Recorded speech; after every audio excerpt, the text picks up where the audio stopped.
Welcome to the Early Booking Podcast, episode 2 here after a great week in the Premier League and internationally football-wise. We have some things to look forward to. It's Super Bowl Sunday, also Champions League kicking us off here this week. So let's jump right into it, boys. I know last episode we kind of neglected talking about who we are, our affiliations. So to get started today, I just wanted to go through that real quick. As you can see, personally, my name is Parker Kruger. Guess you can't see that, but you can see massive Liverpool fan, DC United fan right here. Grew up in PG County right outside DC, so they've been near and dear to my heart. MLS can kind of be ass, but I will always be a fan of my hometown team. So that's just a little bit about me. Trey, you wanna give us an intro next? Yep, I'll hop in. I'll just give a little quick rundown. My name's Trey. I'll do the audio for this lovely podcast I have here with the fellas, where we talk about our terrible takes. I'm a bit of a scumbag. I'm a Chelsea fan, I'm not going to lie, and a bit of a degenerate, so I got some picks for you guys, and I'm excited to see what we can do with this podcast. I'm going to hand it over to the dirty Arsenal fan on the top right of my screen, Graham, for his intro. What's going on, everybody? Like Trey said, my name is Graham, and I am a very proud Gooner, especially after this past Thursday, where we got a huge dub, and all those Wolves fans that said we celebrated too hard, you couldn't hold my nutsack because that was a very big W. On to Bryce, the dirty Tottenham fan. Hello, everyone. My name's Bryce Sharonbrock. I'm from Hagerstown, Maryland. Grew up a non-lover of football. Actually, found the passion for the game when I was about 12.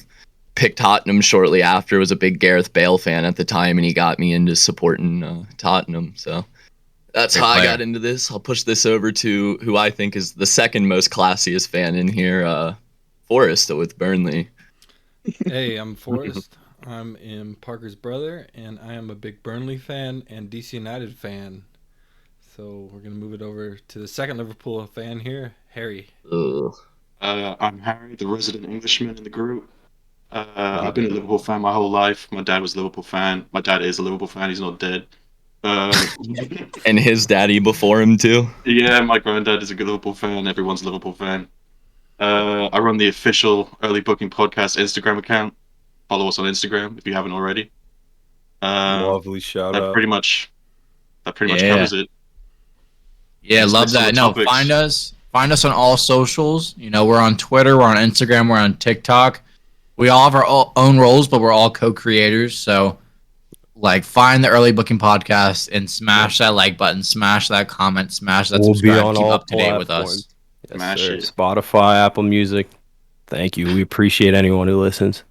Yes. So, Absolutely. First topic of the day, boys. I know we've all really watched Premier League over the last week, and one thing I just wanted to kick off was about that Martinelli red card. I know Arsenal was able to hold on, but, I've been doing a lot of thinking based on watching that game, watching this past week, some questionable decisions, and also, first week of March, we will be having a referee from the Football Association who's been reffing over 9 years on the podcast to talk about VAR, to talk about decisions, but just... Graham, I know you and I talked a little bit offline, some of us, about that red card. You say it's not a red. Can we hear your opinion before jumping into ours? Yeah, definitely not a red card. Every good system is based off of the concept of precedent. So that has never happened in the past. Where is this ref getting the balls to pull off a maneuver like that? Yeah. Any takes? I'd like to chime in on that, actually. Me and Parker were just talking about precedent earlier, right before this podcast, and how I don't think things will change anytime soon with this, and how something like that actually, that decision alone struck me as something a bit strange, because it's something that's never really happened before. We were talking about that. From the neutral perspective, I think we were saying it's just 2 straight yellows. He played advantage on, and another foul happened that warranted another yellow card. And even though it's never been done before, it's landmark decisions like this that change the game ultimately, because it needs to be called the same way after, because that's how rules are, in place. Parker was bitching earlier about, soft calls or what it was, and things that players getting pulled down in the box that needs to be called every single time. And if a ref makes that decision once, it needs to be called that way every single time thereafter. So for one to come out and do that in the way the Martinelli red card, it was insane to me that something like that's never really happened before. So I wonder what's going to happen in the future hereafter if something like this is going to occur again soon. Well, that's kind of what I'm saying is like, who does this ref think he is to be the first to do that? Yeah. Well, this is my thing, and I think this is a big problem with the Premier League, but also just football in general. So you look at, it's same sequence. It's a clear yellow 30 seconds prior to the second yellow, but he hasn't received the one yellow yet. But just because, and I play FIFA, we all play FIFA, and sometimes there'll be advantage. I'm gonna bring the next motherfucker down that I see. Because I know the game is programmed to where I won't get a red card when I haven't gotten the yellow. And I think it's unfair to say, he plays advantage if you watch. There's a clear foul in the throw-in. That's an obvious yellow. He plays advantage. And then there's a clear foul on a goal-scoring opportunity, second yellow. So to say that he doesn't deserve a red when it's two obvious yellows just because it happens back-to-back, I don't think that's fair. I don't think that's just, but I'd love to hear, I'd say the way take. that it happened was like really unusual, but at the same time, why is Martinelli making two pretty harsh tackles within the space of 15 seconds? Because it seems like every game at the moment, Arsenal's bound to get a red card, and it's a pretty good bet. Yeah, that's true. All good Yeah, points. I agree. All very good points. However, the big question is, the next time there is an instance like that, will it be penalized in the same fashion? That's a It should good be. question. I'd like to chime in a little bit on this one because that's the most Arsenal thing I've ever seen happen. If only they tied the game. Set the tone. If only they tied the game, it'd be classic Arsenal. But I think it was a fair assessment of what happened. I mean, it's two obvious yellow cards. Just because they happened within 10 seconds of each other doesn't make them not both yellow cards. If they were minutes apart, you wouldn't argue that those weren't fouls. So That's it's an interesting way to see it, but Yeah. I think it's fair. I still disagree. But this is another thing for me. When I look at the state of Premier League refereeing, I'm seeing all these challenges that happen after the whistle. Harry was bringing a great point earlier offline about the new rule where referees aren't calling obvious offsides. And I think it's a good thing you let the play continue because we've all seen so many moments where someone's fractionally offside, they get called offside, it ruins a whole play. That's the point of VAR, to fix those extremes. But when you watch, for example, Pickford versus Van Dijk last year, they gave a whistle. He comes in and crunches my man's knee, and nothing personal there, but that was a red card. Every single referee and pundit in their mind says clear red. There was no card. There was no penalty. Like, just because a whistle's blown doesn't mean, and it's not even whistle blown. Sometimes it's like we watched Prem last week. We saw Salah versus Everton. He's on a breakaway, great shot. Schmeichel saves, great save, and just gets fucking crunched by the defender. We all know with refereeing, after a shot goes, maybe you shouldn't blow the whistle, but it's still a live ball. Like, I don't understand when that can happen. And even today, I'm watching Burnley Liverpool. I see Weghorst take out Salah on a penalty, and it's a little soft, but it's a clear foul.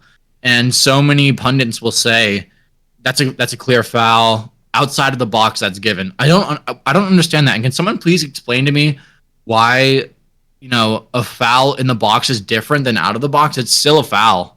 Like, come on, please. I think I'd like to swing this. I think, like we just said earlier, it's precedence. Once it's called once, it changes the game forever, and it has to be called that way. I don't think any referee really wants to, interfere with the game in that way, because if it starts getting called that way, there's going to be 8 penalties a game. You say the game will change, and it will quick. It'll be soft, and there'll be a lot of complaints about things. Like the viewers, it would probably change people's opinions of soccer. A lot of people call people that play soccer lawn fairies and stuff because a lot of the diving, and that would only accentuate the problem. I think it will be interesting to get our special guest we were referring to on here and hear his take. So let's not stall on this topic too long, because we could rant about referees all day. Decisions, they affect us. VAR, it ruined my day against Southampton. I know it can make or break your day. So let's not stall here. Let's get into my miss of last week. I said Newcastle was going down, and they've looked insane. Has their money, their big transfer window here in January paid off? It's looking so. Thoughts? Yeah, and when I look at, just to speak one more time about, I know we're past this topic, but with NFL, they call pass interference the exact same way within goal line as down the field, and I think it should be the same in the Prem. But no, I think when I look at Tottenham, and we've discussed the problems, there's so many. But with Trippier, I mean, on Newcastle, he's playing out of his mind.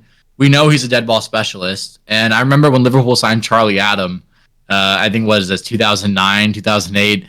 They said his dead balls are worth 10,000 alone.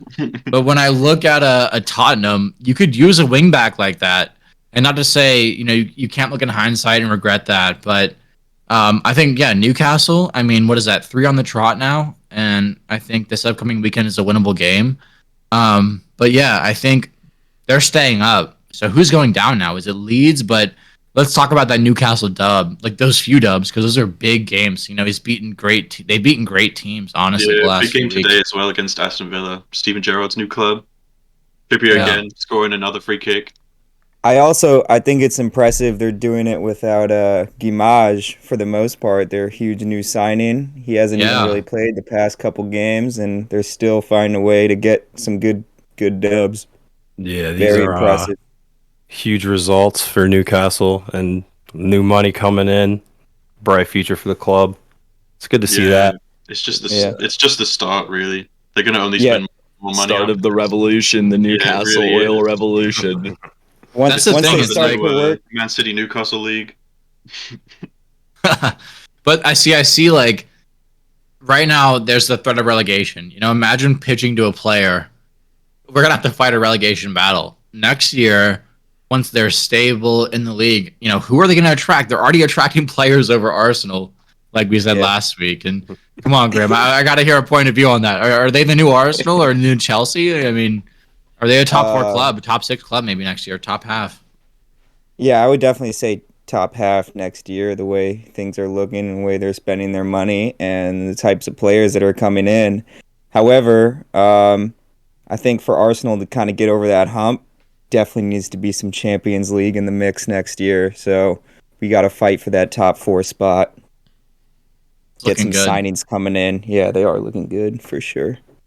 Do you think Arsenal will spend that money though? Because they historically in the past 10 years have not spent anything. Last summer, how much did they spend?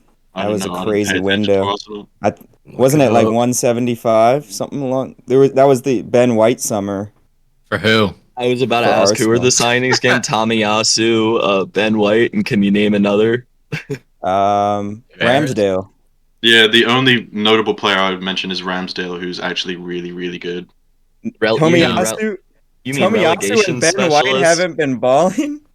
Tomiyasu maybe, but I haven't heard enough about Ben White. But Ramsdale has been really cooking in the Arsenal net. Ramsdale's a relegation specialist. Went down 2 consecutive years. I actually think Ramsdale is soon to be the England #1 goal. I could see it. I don't think Pickford's very good, so I'd agree to that statement. I think Ramsdale is a very good keeper. Yeah. And I look at like Tomiyasu, and he's kind of like your traditional. Am I butchering the name or? No, that's what I was just gonna say. It's Tomiyasu. What a player! What a player!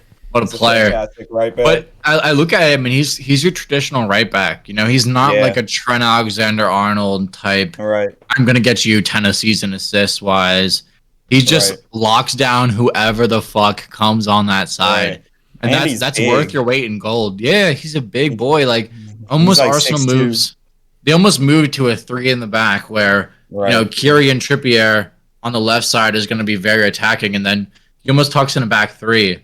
But I really like that. I think teams, and I know Tottenham suffers from this, they focus so much on that attacking output outside back after seeing what Liverpool's done, what a Man City's done, some of the biggest teams. And I think like if you have your lockdown defender play him, he will eliminate whoever's on that wing. But I'd love to hear thoughts on that.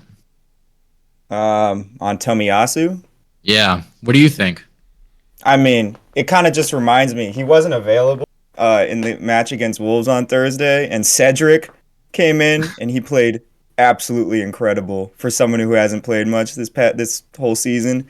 But yeah, Yeah. no, I think Tommy, if we hadn't signed Ramsdale, Tommy would be our signing of the season. He's that good, and he's him and Gabriel, and I would throw Ben White in there too. They've totally shaped the Arsenal defensive mindset. Yeah, from an The outsider's way it looks perspective, this it looks season. like Fantastic Ramsdale really signings. has like changed the entire dynamic of that team. Like he's brought the entire defense back together.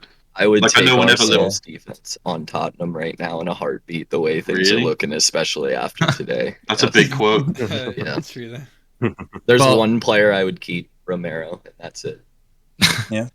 For example, like Forrest is a former D1 keeper, and I think it's so hard to know from an outsider perspective, someone watching, how important that captain, that navigator as a goalkeeper is. Because we all have captains, but that goalkeeper commands the back line. And Forrest, I know you've done a great job in the past of commanding that line. Just what do you think that means to have that voice in the back to organize the defense? And I think Liverpool has really benefit from Alisson just navigating that team. Chelsea's another good example of benefiting from good goalkeeping. But Mhm. Yeah, it matters Leading a lot from the because, a lot of times you have that communication where you have to figure out, is the goalie going to get the ball? Is the defender going to clear it? And it just leads to wasted chances if you're clearing it when the goalie could just pick up an easy ball, or that miscommunication can lead to easy goals. And just like a few of those goals this season really add up to just changing the outcome of a couple games where you'll potentially change that from being on the top of Right. the table to maybe like top 6 just because of mistakes. I want to add an addendum to that. Exactly what you said about I've never thought about it from the perspective of you waste a chance on defense if the goalie doesn't grab it sometimes. And I've actually started recognizing a lot of Tottenham's goals come from that miscommunication, a poor clearance that leads right to a player, and usually at the top of the 18. It happened against Wolves again today. And Yeah. it leads to literally the reason we lost today is because Hugo Lloris did not command the goal. It was obvious. And that was single-handedly the reason for 2 goals, and it ruined our team spirit. You could see it throughout the game. So I've Yeah, never I think thought about it from that perspective. I think that definitely applies in like more so the bottom half of the table. That could be the difference between getting relegated and Yeah, that too. staying in the Premier League and keeping your bread. It's going to be the Yeah. difference between us finishing 4th and now probably 8th this season. So I see the ramifications of it daily, weekly. Yeah, I'd say as a Liverpool fan, even that like the biggest change that like happened to Liverpool wasn't signing Virgil van Dijk. It was replacing Simon Mignolet, Loris Karius with Yeah. Alisson. And that was the biggest change for us, having a vocal keeper that could command the back line. Exactly. Yeah, it's interesting to see how the goalkeeper Remember that- positions kind of changed a little bit with the back line. They're really good on the ball. They're really good at passing. It's like having that whole view of the field and just being able to command that line and just get the ball Yeah, forward. I never knew how much Crazy anxiety I passing. got from the football until we had like Alisson in goal, I wasn't like scared every time he cut the ball at his feet, because he could he could play an outfield position, I think, if he really went Definitely. for it. Yeah. I have not watched Yeah. Chelsea myself. How good is Mendy on the ball and like distribution wise? I did want to pretty say solid. one thing. Chelsea is actually in a bit of a goalkeeper dilemma themselves with Kepa, who's been stepping up lately. But they Yeah. also have arguably the best goalkeeper in the Premier League. So, what are your takes on? Are you gonna extend Kepa's contract or something, Trey? What's that?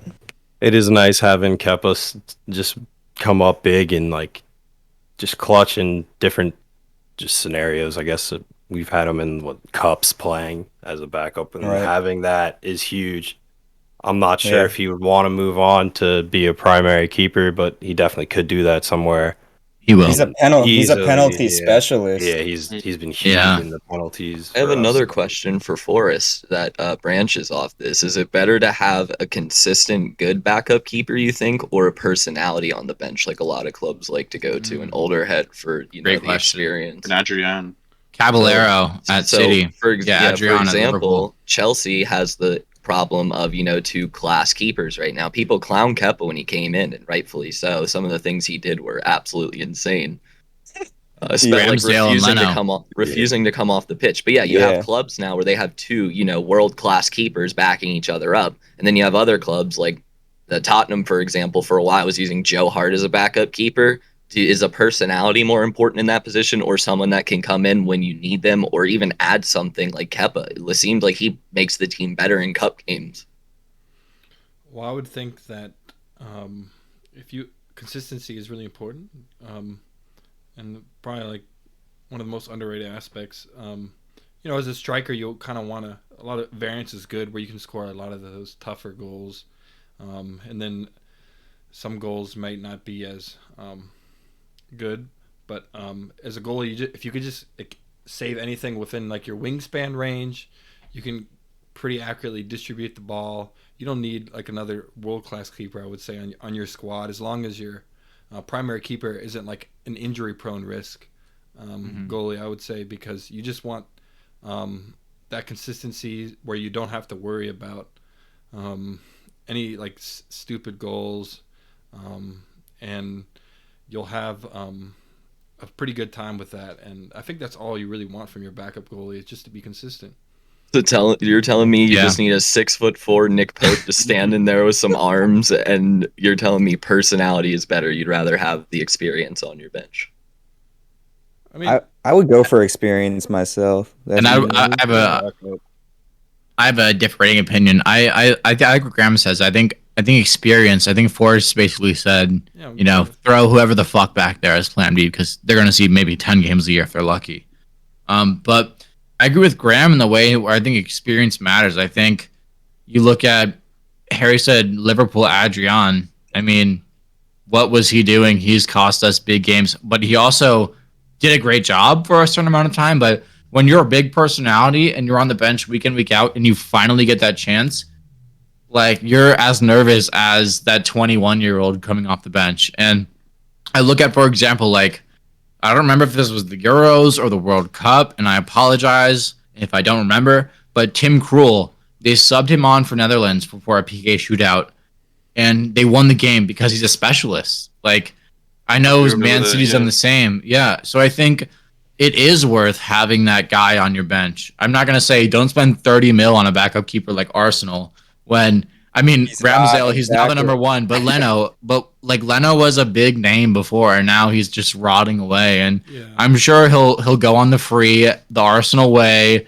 to some club, probably back to the Bundesliga. But I think it's important to have that number two on the bench. But like with Liverpool, Keller has so surpassed Adrian. I never want to see Adrian in a Liverpool jersey ever again. And I'm shocked that we were signing him on a 1-year deal. Like, why?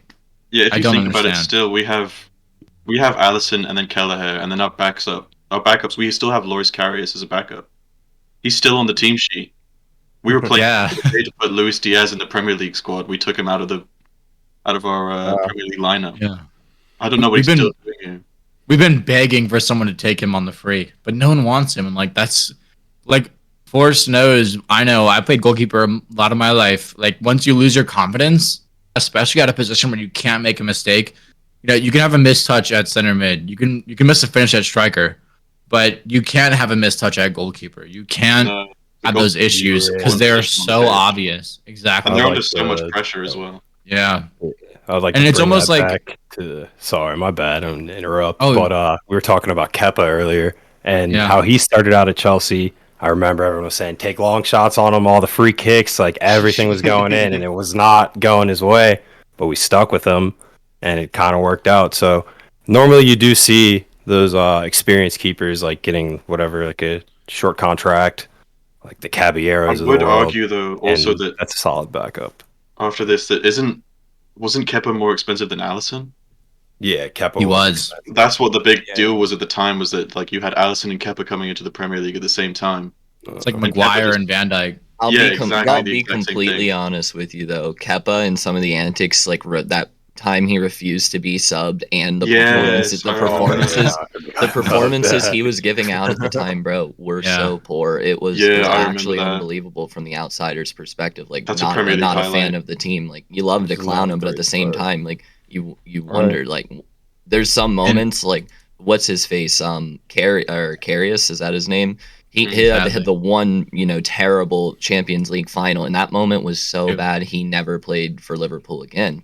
I thought that Kepa moment there in that cup he refused to be sub was his moment, and he redeemed himself in my eyes, which is impressive in and of itself. Yeah, fair enough. But this is what I'll say in defense of the goalkeeper, because Forrest and I have played it, most of our lives. We understand the position well.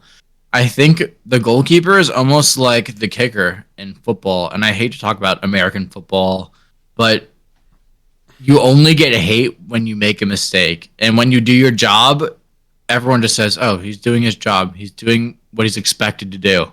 There's no celebration. And I mean, it happens where you have a Tim Howard, Secretary of Defense versus Belgium, where he makes 20-plus saves. But for the most part, keepers don't get that same appreciation that a striker gets that's getting 20 a season. And I think that's unfair. I look at, there's been so many examples in the NFL, like Billy Cundiff, the Ravens kicker. That one year he made the Pro Bowl. He was the best kicker in the league. He missed a playoff field goal, and it was a chip shot, but he was cut. Like, we see receivers drop passes every single game. We see that in so many sports. So I think it's just this, it's almost like a different expectation for a goalkeeper to say, you have to be perfect. And as soon as you make that one issue, like, we've seen these people be so vulnerable. And like every time, I know Harry and I, like, our hearts were in our throats every time someone was on attack with Karius and goal. Mm-hmm. So, like, I understand it, but at the same time, I don't think it's fair criticism a lot of the time. I don't think it's fair at all. Let's swing point this now. I don't know if anyone knows. Did Kurt Zouma play today? Ooh. Oh, so great. But I do want to speak about Kurt Zouma because I do. And I actually know. So he was slated in the starting lineup. They had him on the team sheet, but 15 minutes before game started, he got an injury in the pre-match warm-up, so he didn't actually start. An injury? But yeah, literally. But it was real, Harry. I saw him struggling.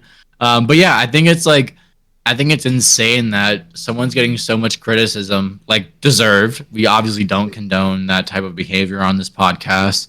But like his brother, his own flesh and blood brother is banned from playing right now for recording the video. Yeah, I think he's like Dagenham and Red, which is like a league, maybe a Vanarama National. Shout out Football Manager. But I think that's like crazy to me that he's indisposable to the team while family and friends are getting punished. But yes, I'd love to open that up. Yeah, I think West Ham has just handled this so poorly. Like, all they had to do was just suspend him until his like investigation with the RSPCA is over. Yeah. Like, suspend him and fine him until then, and you're fine. But what they did is they played him against, I can't remember who they played him against, but they played him the day those accusations came out. Yeah. And the day that video came out, it was just the most dumb thing they've done. 2 games in a row. I've watched like interviews of Zouma, and he seemed like the nicest guy on earth. And then like that video, when I watched it, I was like, this guy's how can he just flip on his switch? Like, he's such a douchebag. Like, when I watched that video, I'm like, Jesus Christ. But for any neutral out there unknowing of this, Kurt Zouma was filmed kicking his cat and has now had a legal investigation with the animal protective agencies in the UK. No, like what if Dante is going around slapping his fucking cats? This man always smiling. Let me speak on this since Zouma was at my club. Disgusting. Yeah, this is completely unacceptable, and he should not have been played. That was really bad PR for them, and now we're all looking at them like, what's his punishment? What's going to happen? And then I guess the investigation we'll see what goes on with that. But like, it's not a good look for West Ham overall. They should not have started him. Yeah, I agree. And when I look at like what he did, obviously inexcusable. But then you see these players playing, and I'm not only gonna like only talk about soccer here, but we see like Marcus Alonso, he killed someone. We see these racists like Luis Suarez from our own club, Harry, and we know what happened there. And that's horrible. And I thought Mikel Antonio gave a great interview the other day where he said, it was wrong. We all know it was wrong. I don't condone it, but is it worse than racism? And animal abuse, we love our animals. They're defenseless, and that's why it's so hard to see. But I Yeah, and a think, lot of yeah, sorry, you go. I was saying a I lot don't of know. people got annoyed about that Mikel Antonio video because like it's like what the fuck is he talking about? He's talking about like the fact that this animal abuse case has gotten so much more like media time and like news time than like any racism True. case in the past couple of years has Our, gone. I'll shout out our friend Ben, who's not here in this podcast. He brought up an actually very valid point that I'd like to bring up here. The problem is football is so international. You know, there's so many teams. There's thousands of players. Think about the NFL, the NBA. Let's tie it back to American sports. There's plenty of, people that have criminal charges against them, very serious criminal charges in the Yeah. NFL, the NBA.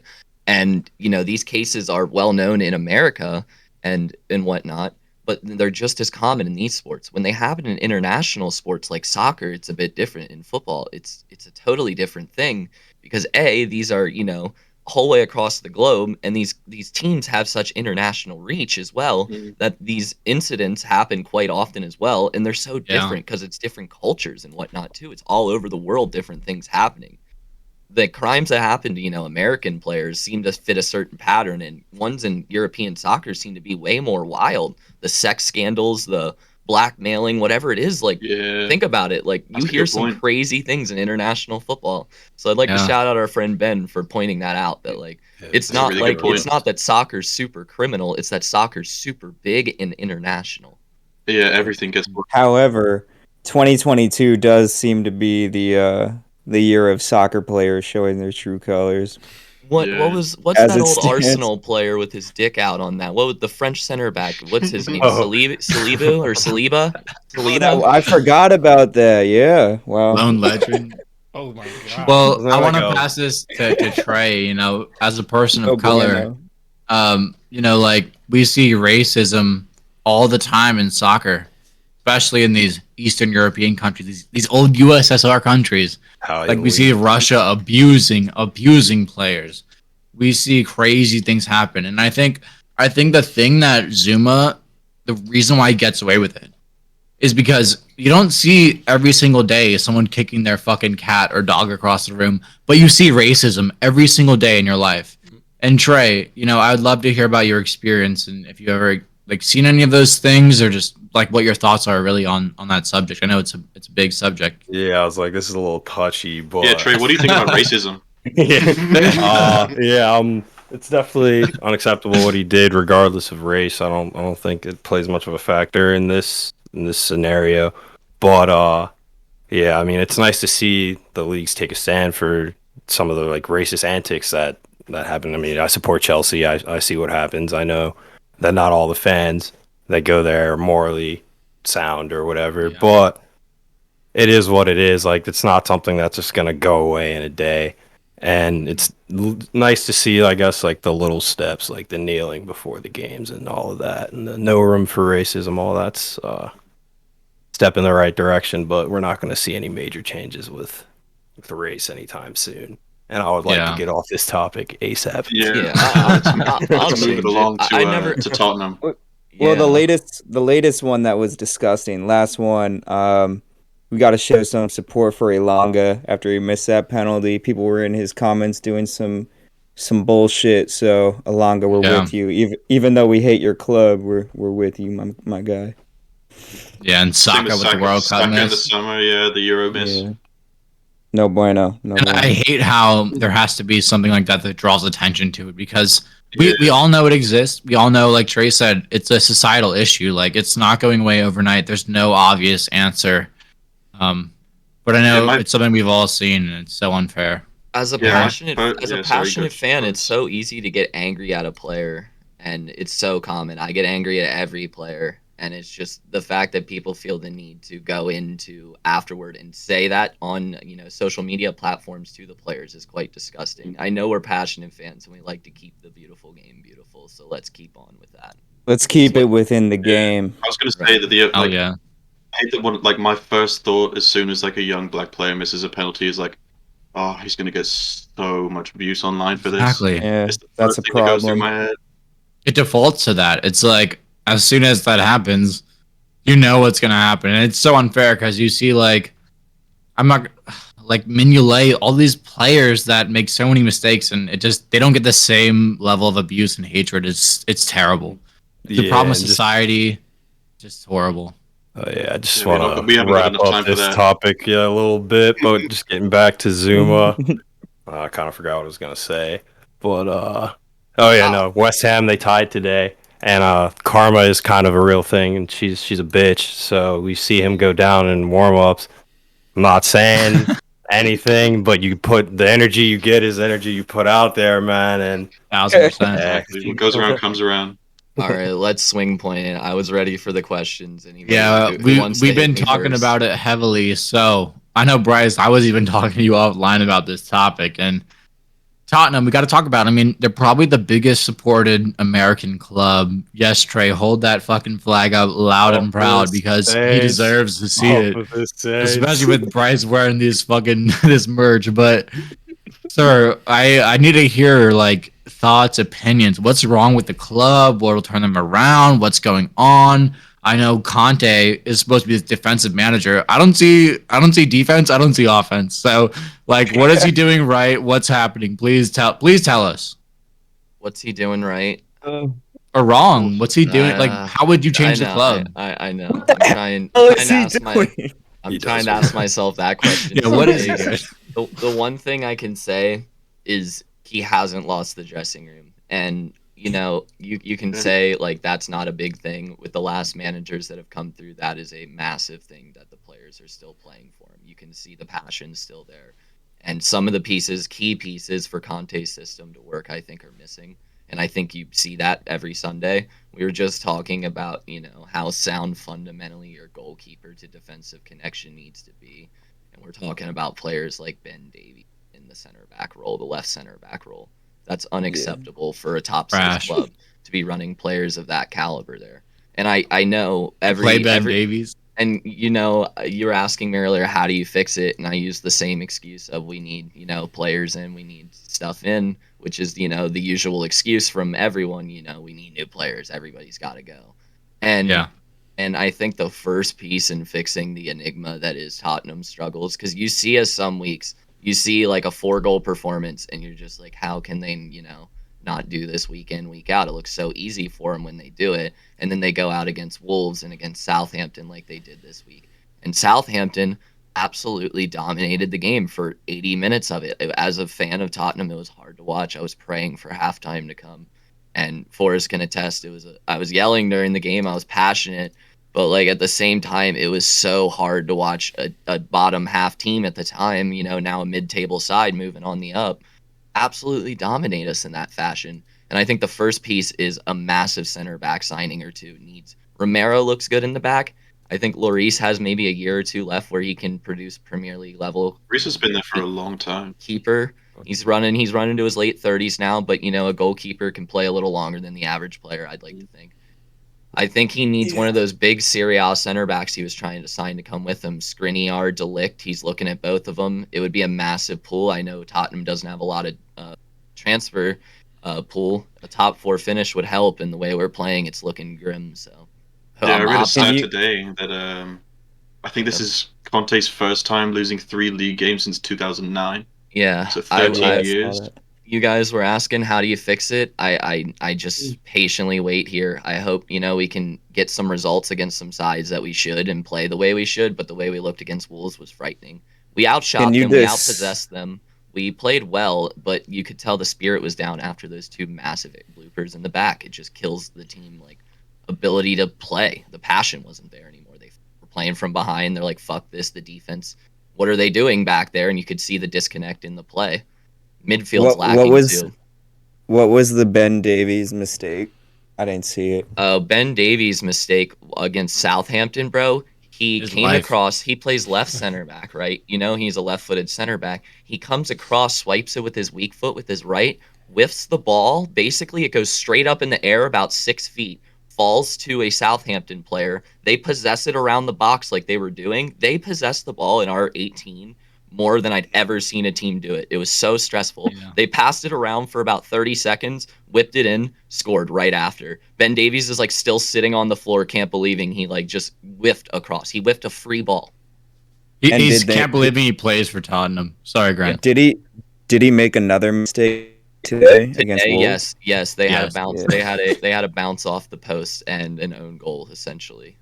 I was about to I think I say, can we saw talk that, about that Wolves Tottenham game, because those goals were hideous. Like, I'm seeing Lloris just punching for his life, looking like Karius out there, and like no man is marked in the box. Like, I'm seeing him punching, and it's like the back four is sitting on the goal line. I don't understand it. And then what I also don't understand is you have these world class attacking players like Kane and Son and Mora and Bergwijn, and you guys cannot get a goal for your life. Like, what is going on there?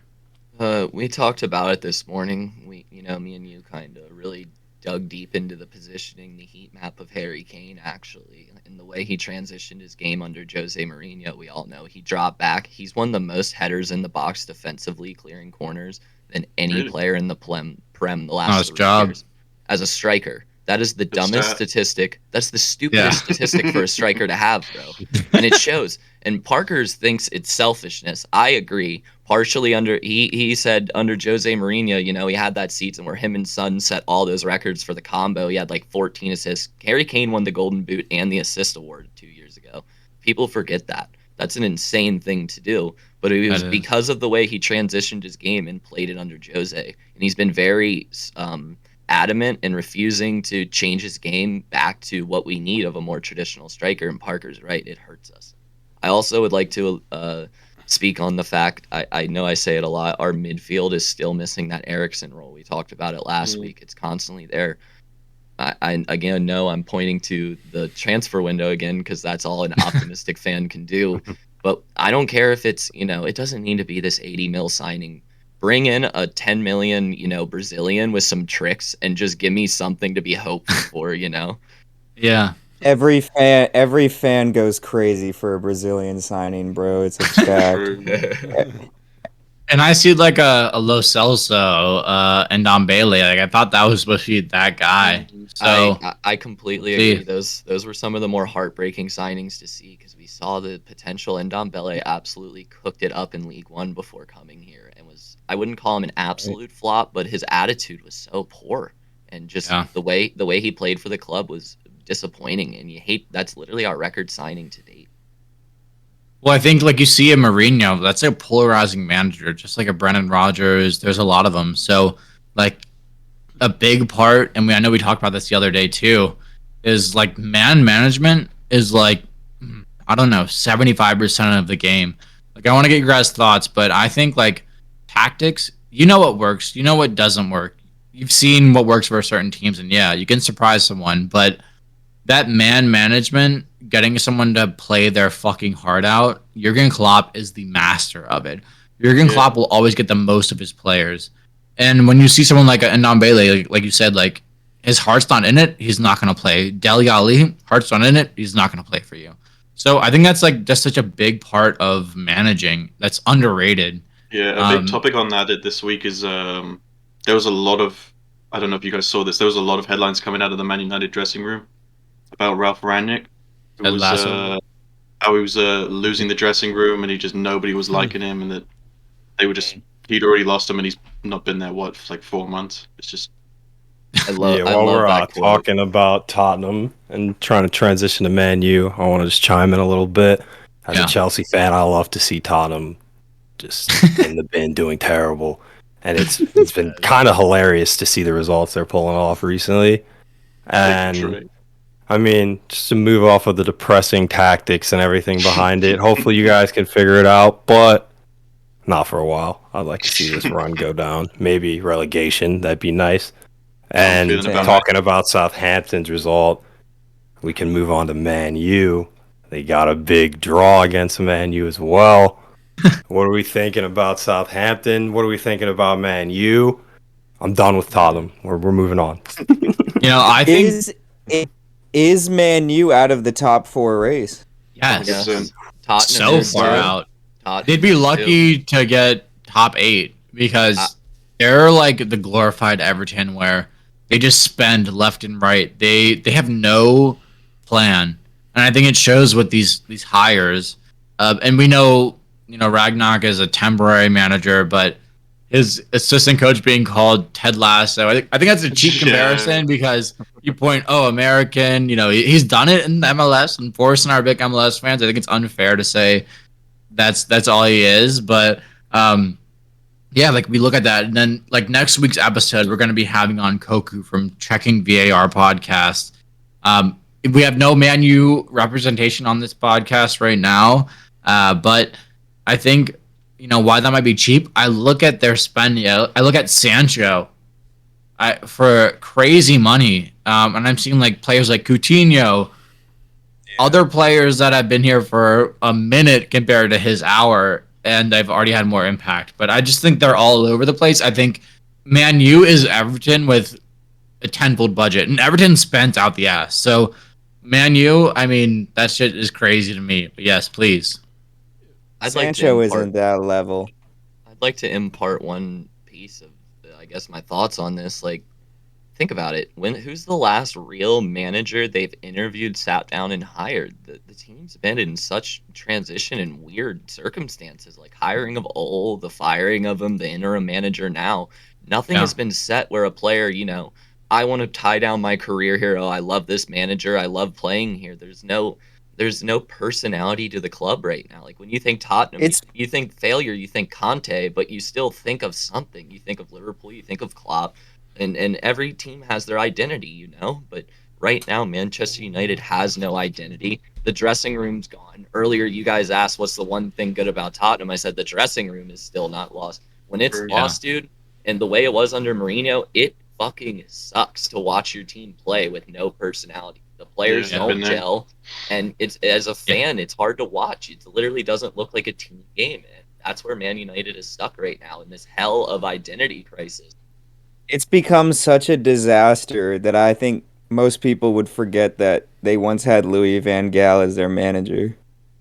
Yeah. That's how bad I'd like it is. to chime in on this one because I was watching the highlights and Man U was creating a lot of chances. Like out the gates, Ronaldo had a beautiful like through ball right in, got by the keeper, got a little lazy with the finish. It's normal Ronaldo goal. He's putting that in. He's slotting that in. Everyone's getting offside calls throughout the game. It just seems like there's a disconnect between the players and the management. I'm not entirely sure what's going on there. I can't speak on that exactly, but something is going on there, and what do you think they need to figure it out. Man U subbing in Ronaldo, the old man, back because I don't know. They think he can't run that much, or why are they even putting that old man in late in the game? So, yeah, and I even see that like some statistic where every game he hasn't started, they've tied or lost. But I do see like, okay, you have this great player. He's going to give you like 30, 40 fire minutes. We see that in the NBA with these veterans. But soccer's not a game, like we see, like we talked about earlier, Harry Kane, the reason he drops deep, he wants the ball at his feet. He wants to feel that ball. He wants to get those touches. He wants to warm up. Soccer is a very rhythmic game, which I think is underappreciated. I think you see like an NBA, shooters shoot. Like you're going to fucking let it fly right away from day one. You got to get your feel right away. I think it's the exact same way in football. And I don't think that's appreciated. But yes, that's a great question. Statement also, when it rains, it pours, holds very true to a team that's out of form. Yeah, very true. When chances aren't going your way, that one touch you need, that one deflection of an own goal, and then it starts compounding with the mentality of the game. It's so easy to fall in that mindset of, man, we can't get anything right now. I can't shoot the ball. I don't have my touch today. The players, the confidence when it's gone, and you don't have that solid team spirit in the dressing room like Man United's lacking right now. And it's chance after chance that, like Trey said, Ronaldo would put that away 99% of the time. Statistically, it's not falling his way because the mentality's off there. Nobody's having fun when you're struggling. You're thinking about every move you're making because instead of it coming naturally and you succeeding, everything's coming the hard way and you're having to earn it. Think about it. Man United is struggling with that right now. They have these old players that don't want to work hard. Yep, I agree with you like 100% there. And the Ronaldo signing, like all the big signings that Man U's made, like Ronaldo coming back, that's huge. They should have done it. Like, why not take that opportunity? He brings in a huge fan base, a bunch of views, like good support for the club. It's just not working out to the expectations that were just set by them, essentially, by signing all these players. Like, Oh, you're expected they to win top four 100% thought or they win would the win the title. league. Yeah, exactly. You're Exactly. expected to win the title spending a budget like They that. They still- legit thought that they would win the league, bro. Boys, Yeah. the Champions That's League's still coming crazy. home. All right, Oh, let's yeah. swing this Yeah. in. We're getting late into this podcast. Sorry, we haven't talked about them once. Burnley with a very impressive result again this week. Look good again today. Let's go, as well. Forrest. Forrest, hit What's us. our Yeah. thoughts on them? Burnley is a great squad. I mean, they played Man U. I guess we're gonna finish off that discussion. Man U looked scary at first. They were putting a lot of balls in the box, getting a lot of offsides that were close, and I was like, oh my gosh. And then they And the turned to shithousery started. Yeah, then they turned to the Manchester Chokers, and then they got that great goal right before half. And I was like, oh my goodness, yes, we fluked the goal. And then, but the second half came on, and I was like, oh man, we're gonna win this game. We're gonna win this game. And then I was like, oh no, because they tied the game, and I was like, okay, well, I guess I can't be too mad because it's still Man U after all. It's not. Yeah. It's just Man U, Yeah, man. big club. You guys needed and you those 3 sniped the points. result. Yeah. Yeah, You called it Yeah, out you last did call that. podcast. Congratulations. You did. 1-1. Forrest Yeah, did predict a tie there, and I think Yeah, with like- And- versus Man U, that is a big club, like he said. Like there's, while they're on the rocker right now, there's still that expectation they're gonna go grab 3 points, and I think the Burnley Liverpool game today, Burnley deserved 3 points, if not a point. Liverpool were Right. lucky to get 3 points from there. A point would have been lucky. Yeah, that'll be interesting finish right there. I mean, that's going to be a race to the finish. I think Leeds are in trouble, serious trouble. I just want to say anybody who thinks like that Burnley and Sean Dyche are not going to stay in the Premier League, like definitively, you've never watched the Premier League. Like that club does not go away. Like They by any fight. means. Graham, Yeah, you they- predicted they- Burnley to go down last week in the podcast. Did I really? Yes, all of you did except me and No. Forrest. I think I said Leeds, and I said no. Yeah, you're right. All right. Every single one of Scratch you that, except me and everybody. Forrest Pulled predicted himself Burnley out. to go down. Hey, Graham's I'm, right there. I'm not speaking on Burnley. They're doing well right now. However- You know? Yeah, I'm not confident about that Burnley take. Then everybody. Yeah, you're gonna regret every Burnley take you make with that shit. That's the beauty of a podcast, bro. People I can guess hold so. you accountable. They can Or check should we the get facts. into should we get into your last week picks? Let's do it. The No, people I know that did we make a pick. You want to talk we about all it? we had some spicy picks last week, and I'm someone who's betting the line always over the team. So you're never gonna hear me say Liverpool to beat Burnley, fucking Man City to beat Norwich, because that's end of the day obvious. So I'm always trying to get you your money's worth. But I know I might have been 0-2 last week with the Everton pick and the Aston Villa pick. A loss and a tie. I did have a parlay yesterday where 2 of the 3 teams hit. So not to say we didn't record that, but I think that was a pretty decent pick. But yeah, I struck out, but I'd love to hear how everyone else did. Yeah, last week wasn't great for us. I mean, we had Everton and Villa in the midweek games. That I'm For sorry, next Graham. I thought week, you were... can I? Oh, ahead. no worries. I was just saying for this upcoming week's game, should I just go through like?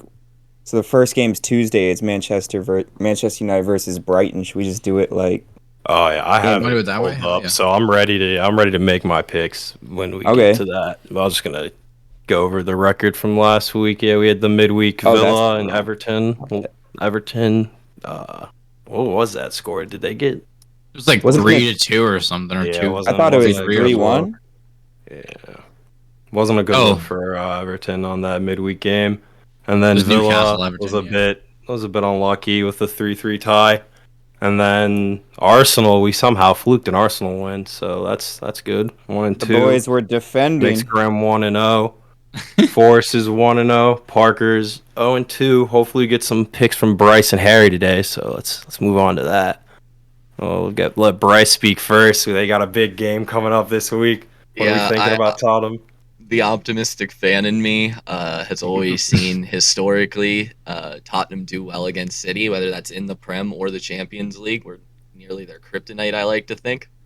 So I could easily see us going into Manchester, and I am guaranteeing at least Oh, a draw. shit. At At least a least draw. a draw, he says. I like Tottenham too. In fact, I'm favoring in the odds of taking the draw on the dot. Just draw. I'm thinking. What about the 3 Thinking it's points? it. What are the odds of that? A percentage. Give us a percentage. Yeah, give us a percentage. 15%. Oh, that's low. Draws 80%, 15 on the win. Bet the Okay. draw. Bet the draw. At the draw, fans. Bet the over with that trash Tottenham defense. City's about to go Bet in. the over. Harry, who's Liverpool got on the docket this week? Liverpool is facing in the Champions League. They're facing Inter on Wednesday. Okay. Which would be a good game. Mm. I'm pretty confident about it, but honestly, you never know. No with Liverpool. guaranteed. Yeah, Yeah, There's there's been never on, a guarantee. good run Any recently. locks from you on the games this week? We'd like your first bet prediction on here. Yeah, I'm not a betting man, but I would guarantee that Liverpool's going to beat Norwich. That's Okay. a pretty easy Oh, what a bet. line! Smash Yeah. that Heard it line, here guys. first. Quote me on that. Liverpool's going to beat Norwich City on Saturday, I'd the love to 19th see of the February. opposite Take a happen. mortgage out. I'm being on optimistic Liverpool. on that one. And what I'm gonna say as the other resident Liverpool fan, yeah, obviously we'll beat Inter. You know, they lost Conte, they lost Lukaku, they're toothless. We're not worried about them. But smash that Everton plus 260 money line and smash that Leicester plus 200. You know, Everton speaks for themselves. They're 2-3 under Lampard. He's 10% of the manager that Gerrard is. 90% of the player, still champ, but I believe in that line. And then Leicester, I mean, they're long overdue for a win now. Rodgers' job is on the line. And I just love that line. I mean, I think they're a dangerous team. I think plus 200 is unfair to them, but that's what they deserve with recent form. So smash that money line. Yeah. And for my picks, I like the Chelsea spread against Crystal Palace. I think we're going to get a big dub there. And then Everton, Southampton, I think that's going over on goals.